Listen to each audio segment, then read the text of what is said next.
Hey, look, I remember to share my screen this time. All right, let me make sure I'm in the right place. We are 01. So this is 01. All right, so Aaliyah, is that how you say her name?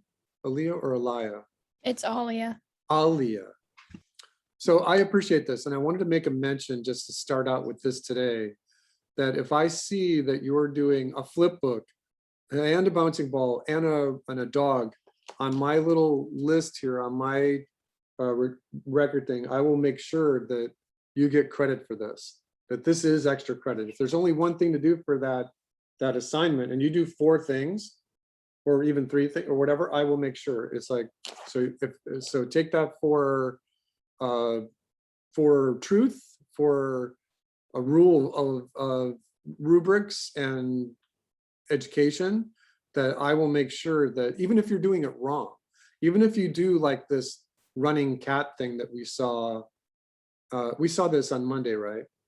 So I just wanted to make that point, that in my book, it's like extra marks. Even if you did 2 or 3 different versions of this running cat, I will make sure that you're getting credit for it, because that's what animation is all about. It's about figuring out how to do it. And I know from experience that sometimes you have to do it wrong 14 times before you learn how to do it right. So, so these are great. I just want to make sure that you all knew that. All right, so we talked about all of these, I believe. We talked about all of these, and I thought there was one new one at the bottom down here. Yes, this is new. So Brenna, this was from today. You posted this morning. So I just wanted to show this to the class. I thought this is really great. Check out her run cycle. All right, so this is right where you want to be. I am guessing that there are 8 drawings in this. Brenna, you might have 4 drawings in this. I think maybe 7 or 8. I didn't really count. Oh yeah, well, you should. You know, one of the things that, and I think this is really good, right? And this is right on target. But one of the things that you might want to do, because I'm not guessing that you got lucky right here. I'm guessing that you did it the right way. But I think that I want you, and this is something that I've done for like my whole teaching career in animation, is that I want to make sure that you knew exactly what you're doing and that you could reproduce this very, very easily. And I know that we don't do a run cycle and a walk cycle in this summer session, but when you think about the foot positions and the arm positions, and I'm using the wrist and the ankle just because the foot can pivot on the ankle and the hand can pivot on the wrist. So I always use the wrist and the ankle positions to do your arc of motion. Remember that an arc of motion is a principle of animation. So if this foot hits the ground plane, it's going to travel laterally along the ground plane and then come up to meet this position. And then it's going to come down and forward. And so this is a typical arc of motion in a run cycle. So this is contact, down, passing, and then up. Contact, down, come on, passing, and up. Now, the reason why I'm doing it like this is because if you're tracking this foot, this left foot, through the contact position, down, passing up, contact, down, passing up, for the, so this is just the, all 8 drawings, then you know this is 8 drawings, and that you could reproduce this and make it even more interesting if you were to change the arc of motion slightly, or even just make him jogging. See what I'm doing? Or just have him walking, or walking very slowly. See what I mean? There was a, I forget what year it was, the Beijing Olympics was 2010, 2010, I forget what year, 2012. And there were runners that were running along the wooden planks between the field and the seating. And the little planks were like advertisements for all kinds of different companies. But the runner on this one particular event was wearing like these neon orange shoes. And in a top-down view of the track, the 400-meter track, the camera was panning along right with the runner. They had an isolation camera that was moving right along with it. So it was like the perfect run cycle. So these runners are running the fastest they can possibly run. And because the camera was moving perfectly with them, you could see the orange streaking, the orange blur, and you could see that the arc of motion was like this. It was just incredible. It was the most perfect little piece of animation example I've ever seen.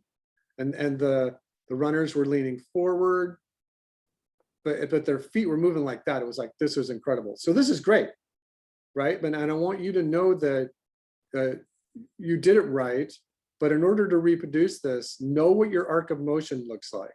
Remember that the ground plane is down here, that the ground plane is up from the ankle position. Contact down, passing up. Contact down, passing up. And that goes for a run or a walk. And that goes for a 4-legged creature or an 8-legged creature. It gets a little more complicated when you're doing spiders, whatever. But I'm just going to let this play, and I'm going to leave this arc on here.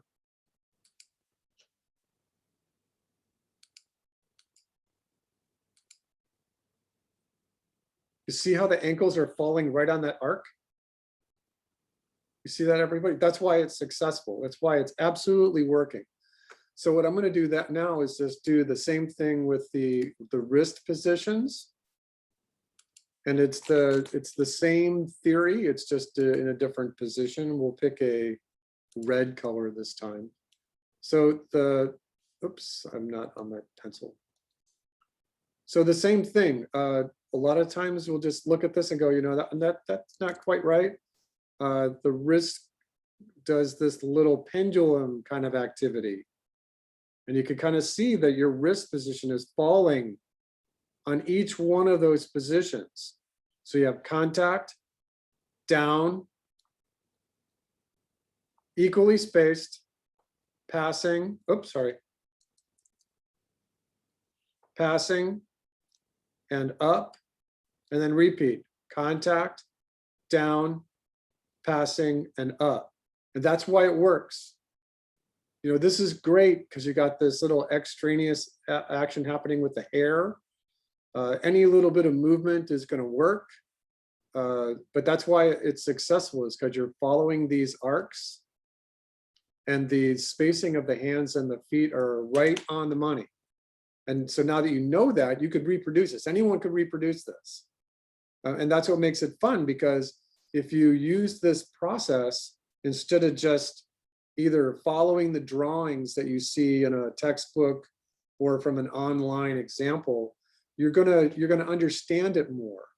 And then there's one more thing here that you could make this even more better, if that's a correct way of saying it, is that your head does the same thing. Your head has the contact, the down, the passing, and the up positions. It's just that yours, the head isn't moving very much, which is okay, but because in a run cycle, the faster you run, the less up and down motion you have. So in this isolation camera, because your camera is following your runner here, that your head, your body is just going straight up and down. So if I put like a little jelly bean on the top of this character's head, what it should be doing is contact, down, and passing and up, where contact and passing are really in the same position. So if this character were to actually move across the stage, it would be contact, down, passing, up, contact, down, passing, up, contact, down, passing, up. So this is an isolation. This is your sine wave. So, and you don't have a lot right here, which I just said is okay. But in a walk cycle, you want to make this really pronounced. You want to make sure that your audience can really see contact, down, and the passing and the contact are in the same place, and then up. And that's 4 drawings, contact, down, passing, up. And then when you want to do 8 drawings, then you just put the in-betweens, contact, half, down, half, passing, half, up, passing. So that's a total of 8 drawings. 1, 2, 3, 4, 5, 6, 7, 8. So it's very typical to have 8 drawings in a run cycle that are on ones.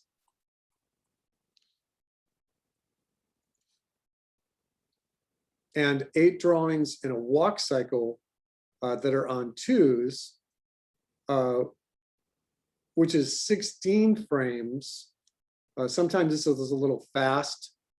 And so we put it on 4s to make it 32 frame cycle, which is about 1.25 seconds for the timing for a walk cycle.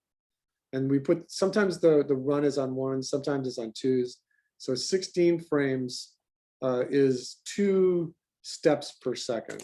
So I thought I would just put that out there for you all so that you could understand that, yes, you're following the examples, you did it right, but in order to make it even more awesome, animation is always about process. All right, let me clear that. And then you also have your bouncing ball.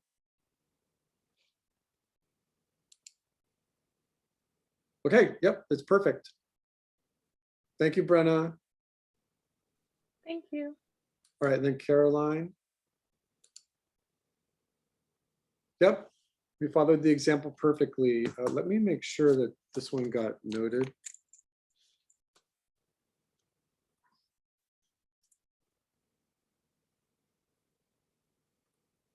Okay. So I thought I would start with that. Your discussion. Now let's take a look at the stop motion stuff should be coming in here. Looks like I've got 6 of them.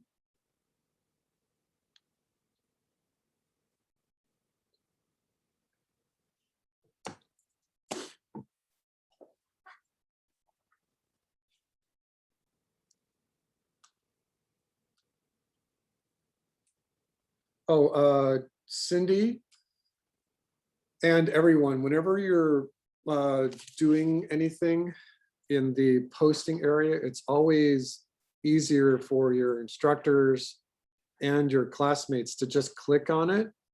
And so when you do this, I'm going to do it for you. When you do this, you can do it a number of different ways. You can say, copy this, and then hit this little button right here, which says insert the link. And so the URL will just go right there, say paste it, and then say okay, and it'll show up highlighted. But you can also embed the clip, and then you get this adding the source. And then you just say post it, and then it reads it. And then if it says it's red, that means something's wrong with it. But that means you're pulling it from YouTube. I don't know why it's not showing up. But then if it does work, you could just post it. So now that you've done that, we should just be able to click this and it'll open in a new tab.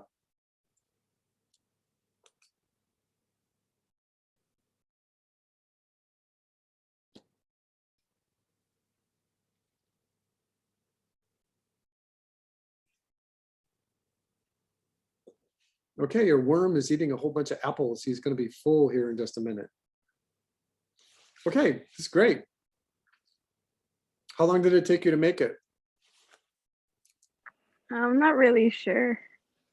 My guess would be for 2.5 or 3 hours. Does that sound about right? I was guessing maybe an hour, but not that long. Really? Well, good for you. Were you shooting it on 2s? Were you shooting it on 3s? Were you shooting it on 4s? I think I did it in 3s. On 3s? 3s is good. Whenever I hear 3s, I always think anime. A lot of anime is shot on 3s and 6s and 9s just for efficiency of drawings per second. I also know that anime will have one drawing on the screen, and the mouth will be just screaming, "Oh my God, oh my God, oh my God." So there'll just be 4 or 5 mouth positions for 20 seconds because anime is a very limited style of animation. All right, this is Alia.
Okay, great. You did 1minute and 20 seconds worth of animation. You know, that's a lot of work. My guess is that this took you 3 hours. What do you think? Yeah, about 3 hours. About 3 hours. I think it's fun. A couple of things to think about. What you could have done is played around with the idea of spacing. And so you've got everything kind of moving at the same kind of increments. And so now that you've done it once and you get the experience with it, you can see that each one of your pens was moving about that far each time you took a new picture.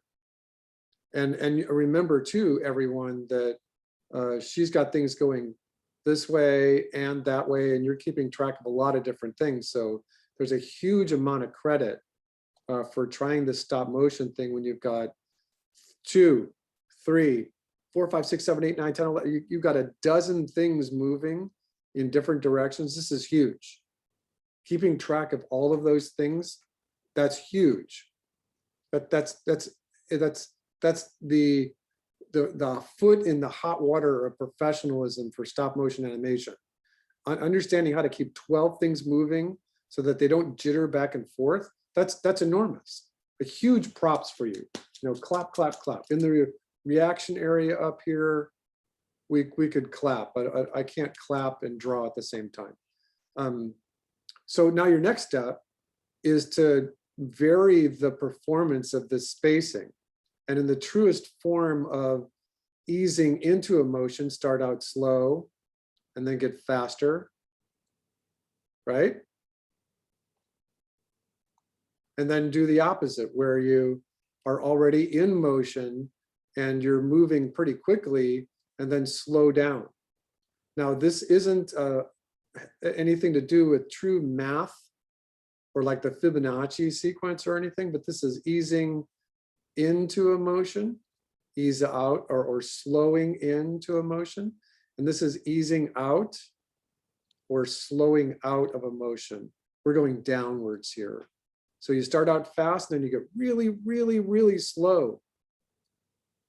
And that brings more of a natural thing. It's the same thing happens with the bouncing ball, where the position of the ball is fast, and then it slows down to get to the top. And then it speeds up again to accelerate on the other side of the arc. Right, and then I don't think that you have the ability to do squash and stretch with a plastic pen until it turns into clay. You know what I mean? Like all of a sudden you move this pen so that now it's gonna do something, it's gonna act over here. And then you replace this pen with just a piece of red clay. All right, this is great, Alia, very, very good.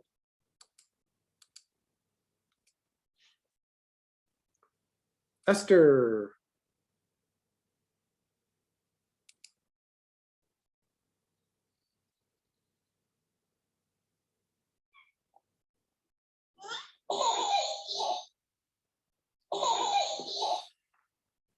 Okay, this is great. We've got 11 seconds of absolutely wonderful stuff on the screen here.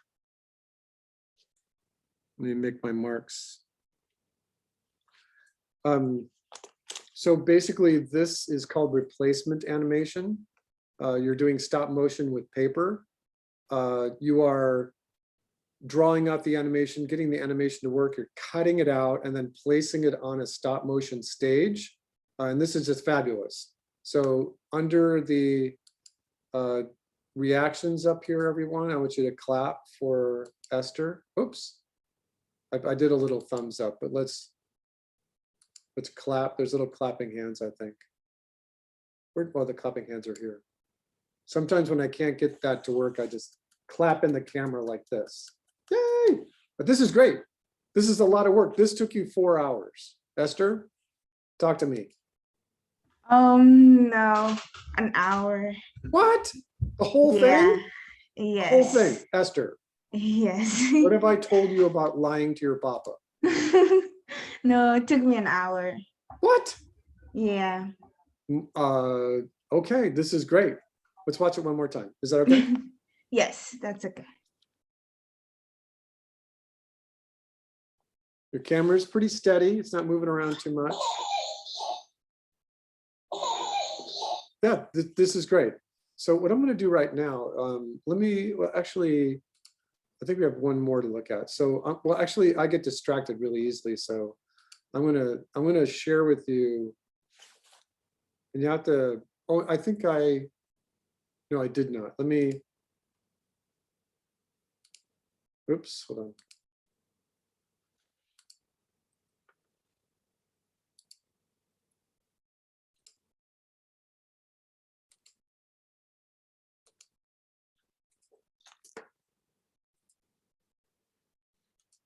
All right, so this is Kayla.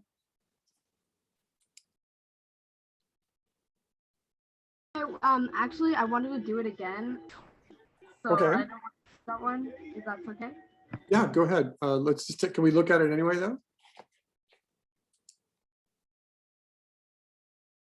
So yeah, he's just spinning around.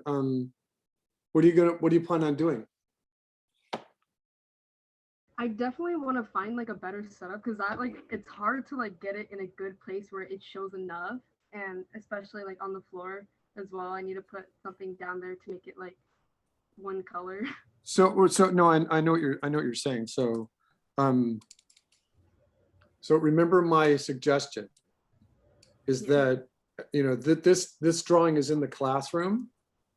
It's in the discussion area, but you might find it better to move your camera over here. Are you using your cell phone? Yes. So find a way to put your camera down here. Okay. And put like a little block under it and another little block over here. You know, sometimes you have to tether your camera because you run out of battery, right? Yeah. So try that, or, you know, find a little tripod where you can actually raise it up a little bit.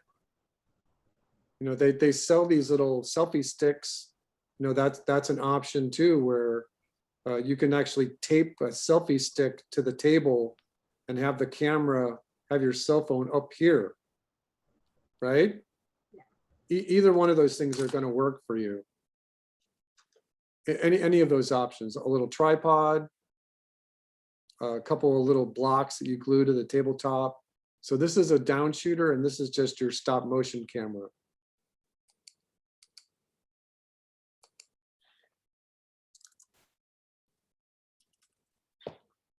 Okay, so it looks good. And again, did this, you probably 20 minutes maybe, right? Kayla? Yeah. So do it again. You know you're doing it right if you're having fun with it, right? So find a way to have fun with it and get the camera in the right place. And now imagine this, you're looking at me in the camera up there, right? Let me go grab one of my puppets.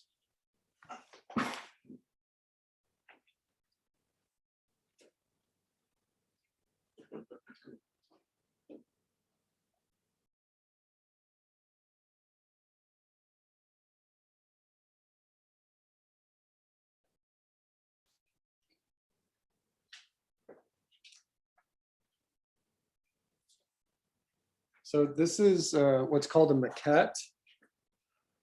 This is the grasshopper from Chance and the Giant Peach. I was the 2D animator on that movie. So when the movie wrapped, we got to take stuff home. And this was one of my treasures. So if the grasshopper is just going to be moving around, right, I could just move him around under camera, shoot him in stop motion. But if I wanted this character to be standing right here and then take an anticipation and then jump and fly in the air, how do I do that? Well, this has got a piece of wire on it. And I can hold him up. Well, he's kind of old. You could secure your character with a piece of wire so that they could just jump. And I don't mind even if you hold it. If you just had it in your hand and you say, here's my character, he's going to come into the camera, he's going to look around, he's going to walk. You could handle it like a marionette if you wanted to as well, shooting it in animation as a marionette. Try that. There's a wonderful, where did I see this? Oh my God, where did I see this?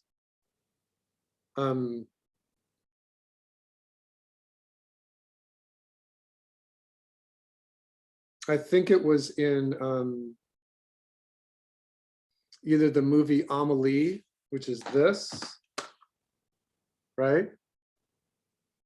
Everyone see this movie, Amelie?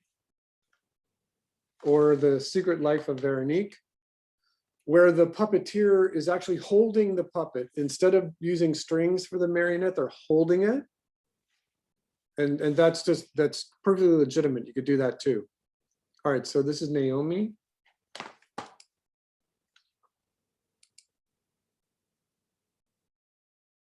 Perfect. Naomi, everybody, put your wet fat filters together for Naomi. Yay! Again, a half hour. This is totally worth it. It's totally wonderful. What's this blue thing in the background? What is that? Somebody turned on the TV while I was trying to animate it, so it kind of reflected. It's perfect. It ends up looking like a pool of water. Yeah, this is great. This is exactly what you would like to do. Coming up into the camera, I don't care that it's out of focus because you're dealing with 3D space. All of a sudden, as an animator, you're thinking, well, I'm going to get my character to come up in the camera. And you did it, and your character's out of focus. Now think about it. How would you get this character to be more in focus? So I can answer that question for you. These cameras that we have, these iPhones and Androids and stuff, the cameras are incredible. The cameras are just really, really good. You go out to Golden Gate Park, you go out to a typical park in New Jersey, somewhere, and you take out your cell phone and you take up pictures of your whole family. They come out great. Put those pictures up against the digital SLR cameras. And it's like, why do you even pay a professional photographer? There, that question has got to answer itself in the aesthetics. But in order to answer that question right here, the lenses are on these cameras don't have a shutter on them. They don't have an iris. They don't have an f-stop. And so the limit for a camera, a cell phone camera, is about 12 inches, 8 inches. And so if you get that character into the camera closer than 8 inches, it's going to be out of focus. So as an animator, your plan would be just don't come so close, or figure out another way to get the character to be in focus more clearly. But this is great. Let me make sure I record this, Naomi.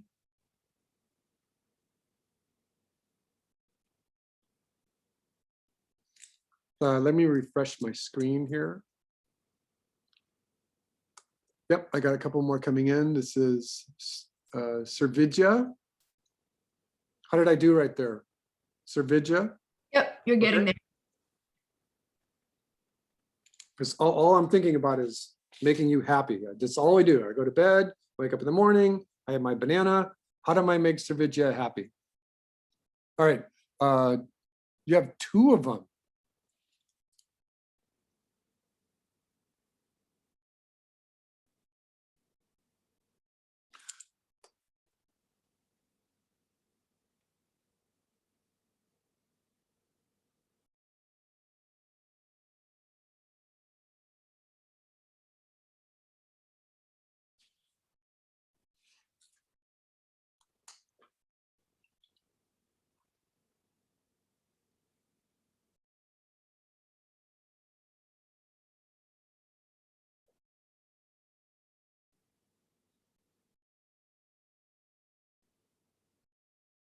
All right, now how is your family going to eat all those oranges now that you've pawed all over them? And the It's plums still too. there. I just put it back in the bowl. Oh, gross. You didn't wash them? No, I mean they're already washed. Gross. Oh, yeah, this is great. This is really great. You did 30 seconds. Or did you shoot on? Yeah, thanks. Clap for Servidja, everybody. This took you about an hour? No, half an hour. What? All right, you people were fast. You're gonna end up changing the world on me. Now you maybe forget what I was gonna say. Did you do any drawings or sketches to try to? No, it's weird. Every time I do stop motion, I just get one pose in my head and then I like figure out the entire story based off of that. I don't know why I do that, but That's fine. So my suggestion for you is don't ever change that, because you just went through 31 seconds of animation and you said you did it in 45 minutes or whatever. That's fast. It's going to be different when you get little puppets. It's going to be different. I've done that though. I've actually done those. I've been doing stop motion since the beginning of the summer and I've been using these little clay models. Yeah. So it kind of works, but I feel like I could get better at it. Are you doing those for another class here at the No, I academy? was just doing them because I was doing digital 2D animation and I kind of got bored of that. So Okay. because Well, I didn't know how to do it very well and I was too lazy to learn how to do it. So just for grins and giggles, put them in my instructor's office. Or this is still open. You could put them in here right now. Okay. Oh yeah, we clapped. Did we clap? Yay! Put your flippers together, everybody. Yay! There are 2 of them. There are 2 of them. Yeah, there's a second one.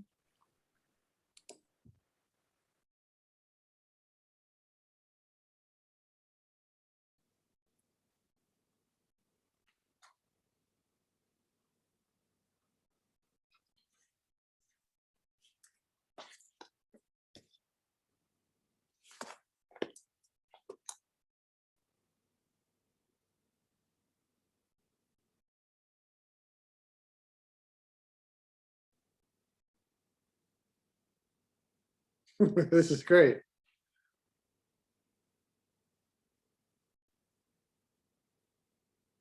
Okay, Srividya, everybody put your wet fat flippers together for Srividya.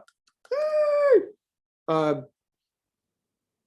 Half an hour, 45 minutes. Yeah, this is great. I think your camera's wiggling around just a little bit. I put the tripod on the carpet, so every time I went to click the like button, it just moved. A And then little bit. So your next task is to lock that camera down. yeah. You know, this isn't too egregious, but if you can lock that camera, and remember that they do have a stop motion track at the Academy. And a couple of the professors who have been teaching in that department worked on Nightmare Before Christmas. Right, and I worked at James, but I was in the 2D wing. And because they were a Nightmare, I worked with them on James because that was the whole team, just rolled right over. And then a whole bunch of those are working up at Leica in Portland. Actually, they're in Hillsborough. And then a whole bunch are at Shadow Machine, which is doing Guillermo del Toro's Pinocchio right now. And so stop motion just kind of wound up in Portland. That stuff was done in San Francisco. At one point, San Francisco had like 4 stop motion stages or stop motion studios. But if you're interested in it, then that's a viable track for you. All right, Cindy.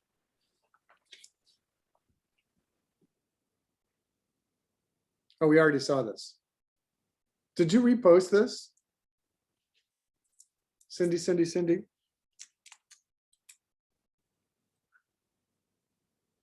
Don't think so. Oh, okay, that was just me. All right, so right now it's top of the hour. Let's take a 5-minute break. And when we come back, I will introduce you to our next topic. This is great. I'm gonna make you all come on Fridays too. I'm gonna push you. All right, the director wanted me to remind you that this R-Lab thing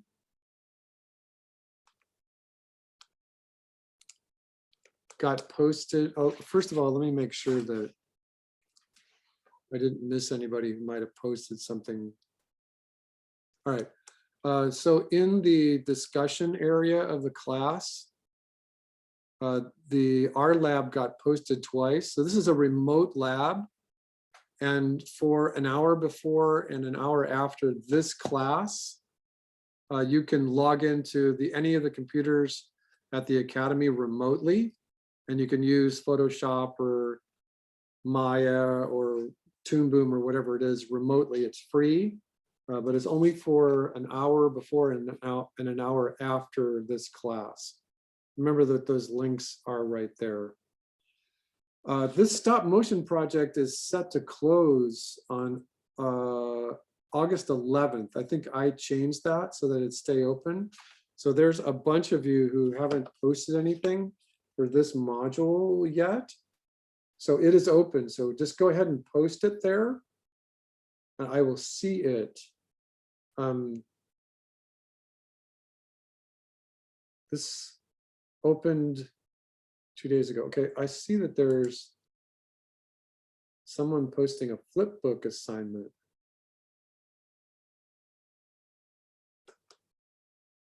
Caroline. Oh, wait, we already saw this. Caroline, we saw this? Yes. It's weird that it's telling me that there's some, oh, let's looking at this. Okay, sorry.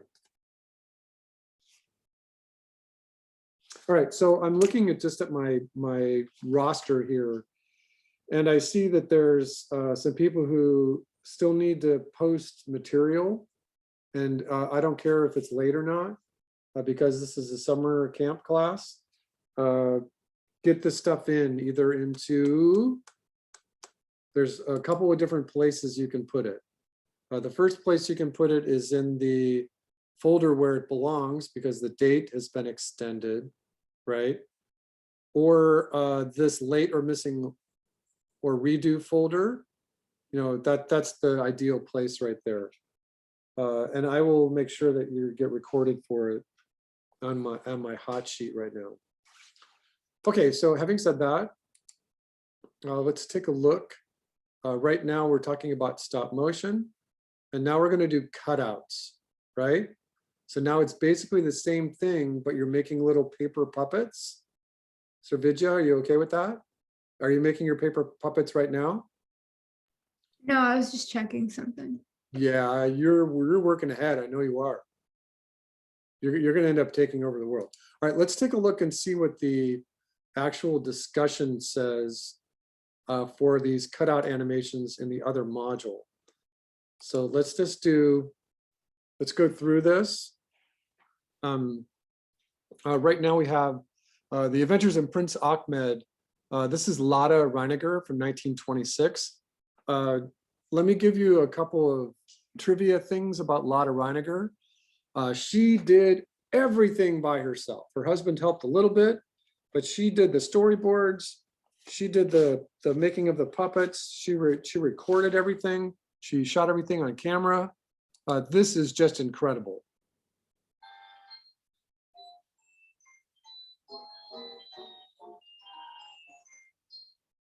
So I'm gonna turn this off. So what I'd like you to do is I'm just gonna take this Prince Ahmed, The Adventures of Prince Ahmed, Lotte Reiniger. I'm gonna copy this, and I'm gonna put this in the chat area, just for those of you who are with us right now. Then I'm also gonna just do a. Professor Billy, you're sending the messages to me only. I don't I think am. this is.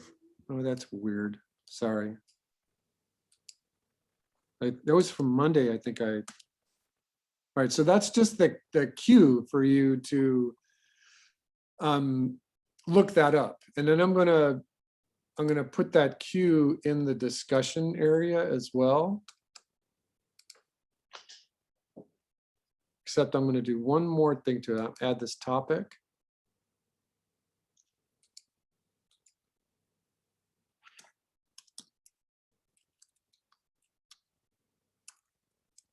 Lotte R opens from today. I'll leave this open until the middle of August. So I'm going to put the Q in there. That's just a reminder, but then I'm also going to do it here. There's a whole bunch of things that come into, let me do it this way, that come into play when we start looking at. So I'm not going to play this because it'll get banned from uploading it. So this is a really wonderful little, it's not the whole thing. The whole film is about 35 or 40 minutes long, but this just gives you a taste of what you're looking at. And once again, I'm going to post this and give good practice for linking. I'm going to put my name on it. And then I'm going to put it in embedded. And so now when you do this, this will happen correctly, that you submit it and it goes and finds it, it authenticates it, and then it becomes part of the class. So one of the things that I want to mention about this is that, once again, Lotte wanted this look. So she used a piece of glass. And on the piece of glass, she put a piece of blue paper and a light behind it, about 18 or 20 inches behind it. And then she went through and cut out all the background pieces, all the little foreground elements, all these little, and those are all on different levels. So the glass with the blue is on one level, and then the background is on its own level, and then these little plants are above it. And then in between it are the animal and then the character. So there's at least 4 or 5 different levels here. This is the beginning of what Disney and William Garrett used for what's called the multi-plane camera. And they basically stole the concept from Lotte Reiniger. Again, this is 1926. by 1929, Walt Disney and Lotta and William Garrity and Iwerks had basically perfected the multiplane camera and made it look like this. So I don't know if you've ever been to the Disney Museum, but a multiplane camera has 8, 10, 12 different layers on it. This is in the middle of Hollywood in a time when they did not have air conditioning. And so all of these lights right here have to be vented. So there are 4 lights for each level to make sure it's lit properly. One thing that is absolutely not correct here is that the camera operator and these technicians are all wearing white. I think that they might have just done this for the photo opportunity, but basically they were wearing black because you don't want any reflection of light coming off of what you're wearing to affect the exposure. Here's a little GIF right there. So this is the multiplane camera, basically lifted from Lotte Reiniger's usage of her multiplane camera, which was just a bunch of glass plates that you couldn't move. And so that's the first, that's the first step into what you're doing for cutout animation. Progress question: Disney's first feature animated film was Snow White and the Seven Dwarfs. That's absolutely true. Oh, feature animated film. Oh no, that's right. Actually, this is incorrect. The first hand-drawn animated film was an Argentinian film, and I forget the name of it, but that was lost. All right, in our cutout here, let me make sure I'm not recording so that I can. I'm just making sure that I'm going to pause this.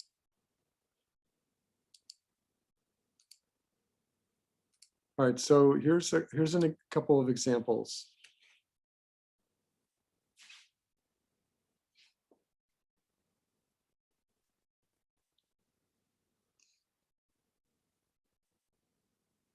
All right, so I like this. I see that there's some good production value in the character shapes and character assembly.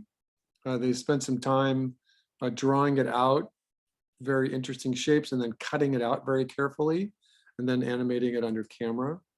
Here's another example.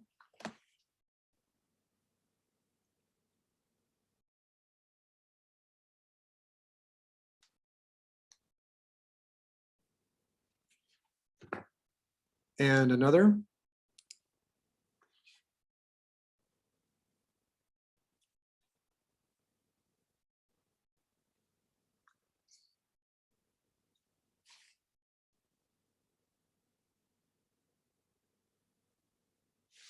And the fourth one.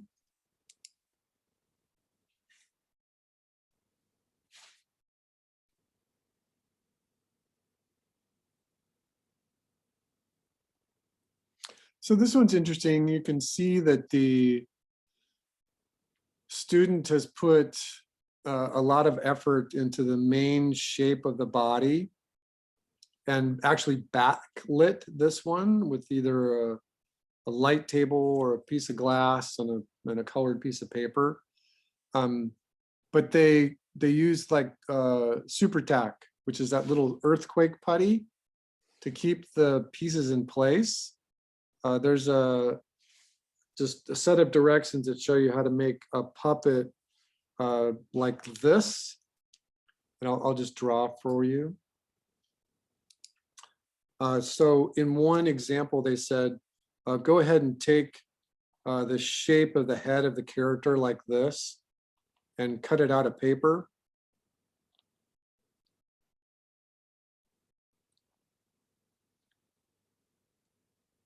And remember that this is not ideal. You don't have time for this. But then to punch a little hole right here in the chin, and then you get the body shape of the character, and you punch a hole right here, and you use a little grommet. One of them actually had the students putting thread in there so that the head can articulate left and right. And then you do that with the same thing with the arm parts, where you drill a little hole and you overlap these parts like this. And then the same thing where the lower body and the legs. This is quite extensive. I don't think that you have time to build a puppet like this and get it ready for Monday. You can try it if you want. There's a couple of different hints that I could give you. One is that you just kind of think about the puppet, the paper puppet, but the trick is, how do you get these little articulated parts? How do you get the little hands to be in the right place? Some people use those little brass grommets, which is fine. Other people have done, like I said, they use like a hole, and they glued the string, and they put the string right through the hole in the bottom of it. And then they took the string and then just glued it onto the back.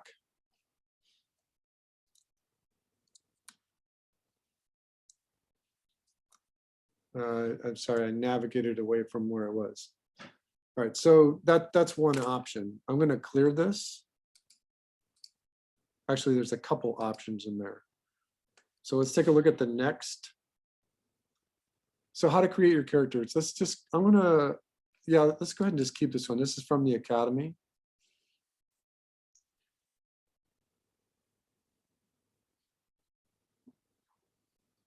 Okay, we've looked at examples and maybe we have some ideas. If not, we can still brainstorm by looking at our resources. First, we gotta have all of our materials. Might need a scissors for cutout animation. Glue sticks, tape, X-Acto knife if you have one. And then since we're just doing character design, pen and pencil, and of course some tape, this is some art tape that could also be useful. Then dig around and see what kind of materials you have. Of course, the most common thing, ordinary construction paper. You have some around. Even colored printer paper is good, but the heavier the better. I dug around and just looking through craft supplies, I found like these glitter paper. Heavyweight paper is, of course, is better than printer paper. So I just found this printed paper, and one possibility I could cut all these out and animate those moving around. Patterned paper can be have some interesting possibilities with it by cutting shapes that have patterns or using them as backgrounds. Or how about some already printed stuff? I would say to go get some magazines. Not too many magazines out there now. They might not be sitting around anymore, but they are good resources in finding some images that could be cut out and used as characters. Thinking like this calendar could be used as backgrounds. And still deep diving into the craft supplies, I just found this one that has some interesting animal shapes that could be cut out. This little sticker book that has some characters that could be useful.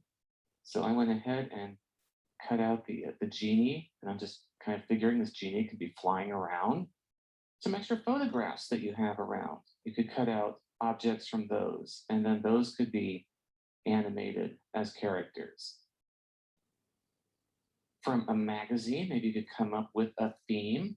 Got here just a whole bunch of dogs, and this would be more sort of like not character, but collage animation where they could be moving around just as in this case, a tribute to dogs. Or rather than using photographs, they could be something that's already an illustrated character, these being Littlest Pet Shops, if you wanted to go for cute. So to have an abstract action with this glitter paper, I drew some shapes onto the back of a page and cut those out. And so now I have a set of shapes that can be animated, moving around like fireworks. So in addition to using your resources, I hope you can create your own characters. Here I've drawn out a kid and then created that character just using construction paper and coloring cardstock. And what I want to show you with this guy is the idea of having replacement shapes for the face. So like with the eyeballs, using a hole punch,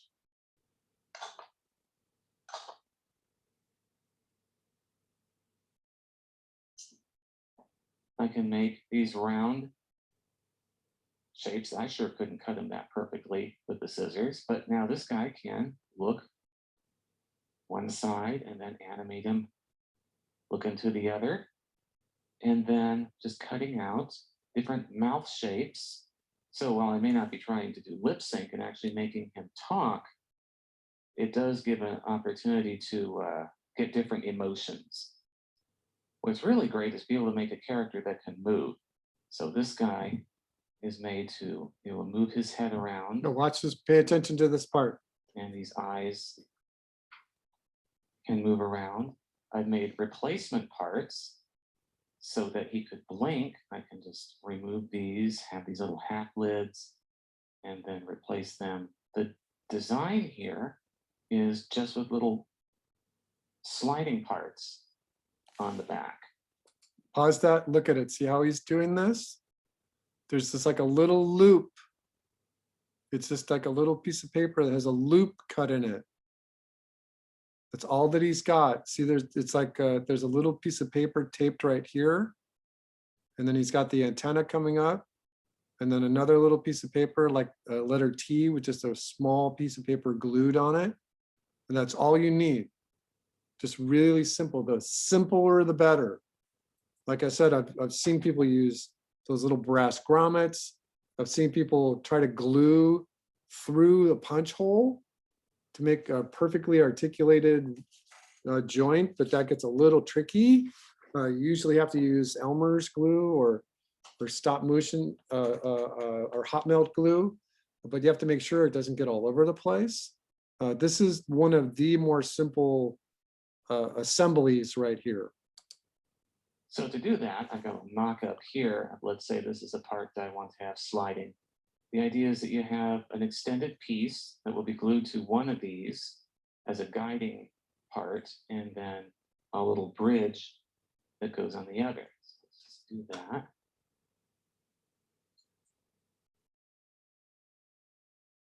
Just gluing that part on there. And then our little bridge piece.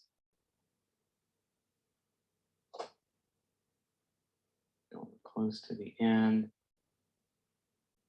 And so then you can slide along there. It's also loose enough to have a little bit of play there, but it's going to hold them together. For this little robot guy, I made a little turning joint there so that it holds on tight and it rotates from one point. So to make that character, I drew out the parts. For this guy, I went into Photoshop and I did the coloring there, but you color them out. Also wanting to preserve the original, I then made a copy. So I cut them out. The idea is this is going to be attached there. So Okay, on watch. the other side, use the hole punch to make a hole in the middle. I want to make it a little bit bigger. So he's Hole multiple punch actually punches. It doesn't have to be pretty. I just want a good hole in it. Goes and have it pivot from there. So what I need is a little piece of paper, which I just did with the hole punch. That goes in the middle. Then with just another little piece of paper. With just a bit of glue. Careful right there. The sloppier you are, the Yes. more it's gonna not move. Careful not to glue the actual part. Of course, then it has to dry, so I can't really show it with that one anyway. But then the end result is that the arm will rotate. So we have an assortment of types of characters. Ones that can be have a lot of moving parts, ones that can have facial expressions, others that can just be collage and abstract animation. So now this next step is, can you come up with your ideas, your plan, and plan out the story? And then the next video, we'll get the camera and stage set up.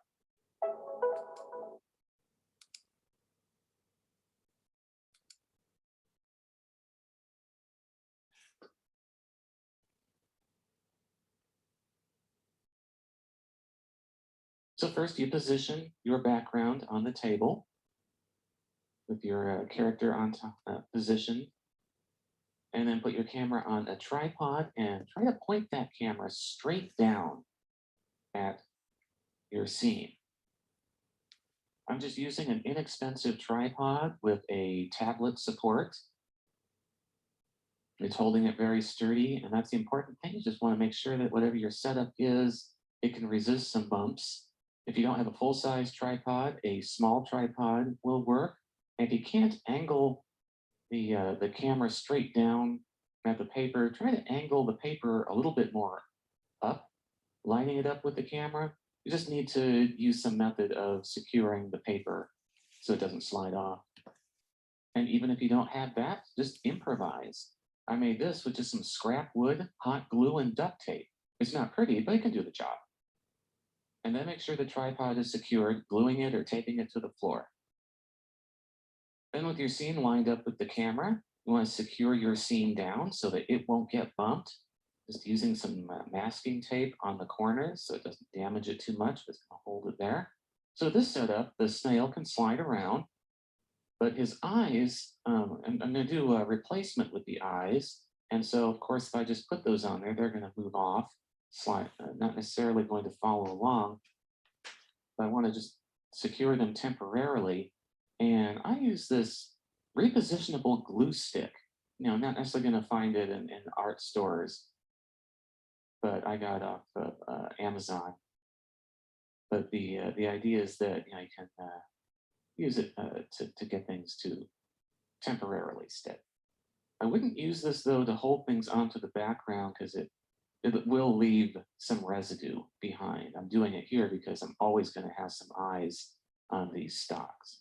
So now those eyes will follow along, but I can also move them around. Try to light your scene from 2 directions to help reduce shadows. Again, making use of what you have, like pole lamps or desk lamps. I'm using 2 LED lights that are bright, but don't put off a lot of heat. With that, you just make sure that all the parts that you need are standing by and you're ready to animate.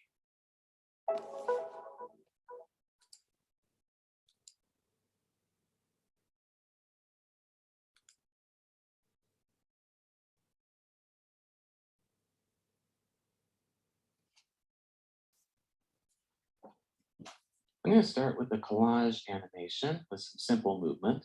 The basic timing, as with the found object, is to have a hold at the beginning. So it's just not moving at the very beginning. And then easing in, that is, the very first move is small. And then they get a little bit bigger each time. Make use of that onion skin feature so you can see how far it's gone. And from there, for a collage, looking for creative ways to make things appear. In this case, coming out from behind, but could also come from off screen, popping in. I cut out this assortment of shapes to do replacement animation. So in this case, that means that it'll always look like there's only one of these on screen. I'm going to swap them out to make it look like they changed shape. This one, I'm starting with nothing on the screen except for the background. And then I start with the small guy. And then I'm going to replace him. And this also is onion skinning is very useful here. So I can see where the first object was. And then I made it this teardrop shape so that it'll look like it's moving. And the curved shapes make it possible to spin it around in frame and just have some fun with some movement. Now let's do one that shows camera movement or simulated camera movement by having background objects moving. He's flying along, so I made some clouds. So this one, since he's already moving, I'm only going to start with 1 frame. And then, so he's going to move forward, and then the clouds move in the other direction, and try to make them move at the same speed. There, it looks like he's flying along because he moves slowly forward. The background moves a little faster in the other direction, varying it up with some movement that makes it simulate is flying along. Another use of replacement animation is with facial features, in this case with different mouths and eye movement. So again, I'm going to make a hole here. And then he's going to just look to the other side. And one of the things with eyes is eye darts happen very quickly. They really do in real life only happen in one frame. And then just like one frame of ease out to finish the move. And that makes for a lifelike eye dart. Oh, let's get these brows on it. But to hold them in place, I'm going to use that re-stick glue, just a little bit of it. And if you don't have that, a tiny bit of wax could also do the trick. And so he could look in this direction with his facial expression, and then a few frames later, react to something that he sees. If you went with an articulated puppet character, again, I use the temporary glue, repositionable glue to keep his eyes on, and then be careful not to move him. I'm going to have his eyes start. See, if you got different points of articulation, is make use of that by staggering the timing of the movement, that by having the eyes move a little bit first, it'll just feel like he's leading with the eyes. And then there's that little pull on the head. So then he starts to slide forward. He eases out and recoils when he arrives. And then using replacement animation, I have him blink. I have a full set of eyes here that I can replace the stages of the blink. So those are just a few of the methods that you can use for creating cutout animation. Perhaps you can come up with some methods that we didn't even get into here, or mix and match, and tell the story you want to tell using your cutouts.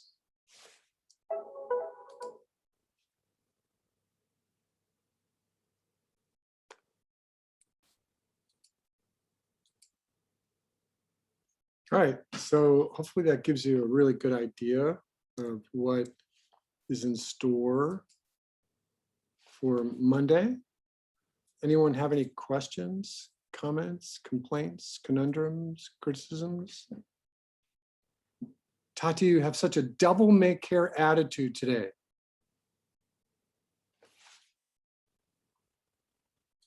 Devil may care. Oh my God.